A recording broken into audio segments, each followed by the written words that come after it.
New इरा world यानी कि नए युग की नई दुनिया में फिर से आपका स्वागत है।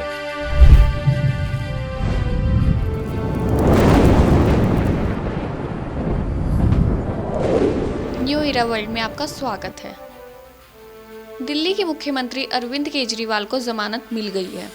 आम आदमी पार्टी के लिए ये बहुत बड़ी खुशखबरी की बात है, पर इसी के साथ साथ अरविंद केजरीवाल को दिल्ली में सीएम से संबंधित कार्यों को करने पर रोक लगा दी गई है, जो काफ़ी चिंताजनक है।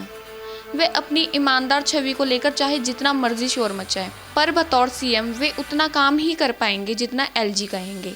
ऐसा इंतज़ाम सुप्रीम कोर्ट ने किया है। करीब 156 दिनों के बाद अब वे जेल से बाहर आ सकेंगे। शराब घोटाले में उन्हें सीबीआई के केस में सुप्रीम कोर्ट ने जमानत दे दी है, जबकि ईडी के मामले में उन्हें पहले ही जमानत मिल गई है। आम आदमी पार्टी के लिए यह भी बहुत शर्मिंदगी की बात है कि केजरीवाल की रिहाई के लिए 10 लाख का मुचकला भरना पड़ा है। मतलब अभी भी साफ है कि कोर्ट को अभी भी कुछ संदेह है। पर कुछ भी हो, केजरीवाल की रिहाई पार्टी के लिए अब बहुत ज़रूरी हो गई थी। आम आदमी परिवार के लिए सबसे बड़ी खुशी की बात यह है कि अब उनके परिवार का मुखिया रिहा हुआ। कहा जाता है कि बिना मुखिया का घर अव्यवस्था का अड्डा बन जाता है। इसका असर पार्टी में साफ देखा गया। केजरीवाल के जेल जाने के चलते पार्टी के कई लोग अपनी मनमर्जी चलाने लगे। कई ने पार्टी छोड़ना बेहतर समझा तो कई लोग कंफ्यूज भी हुए, पर संभल गए। सांसद राघव चड्ढा भी इसी श्रेणी का एक नेता है। केजरीवाल के अंदर बाहर होने का ही प्रभाव रहा कि उनकी बेहद करीबी सांसद स्वाति मालीवाल के साथ मारपीट तक की नौबत आई और विभव कुमार को जेल जाना पड़ा। दिल्ली लोकसभा चुनाव में पार्टी की हार के पीछे सबसे बड़ा कारण यही था कि अरविंद केजरीवाल को चुनाव रणनीति बनाने के लिए समय नहीं मिल सका। इसका नुकसान साफ दिखाई दिया।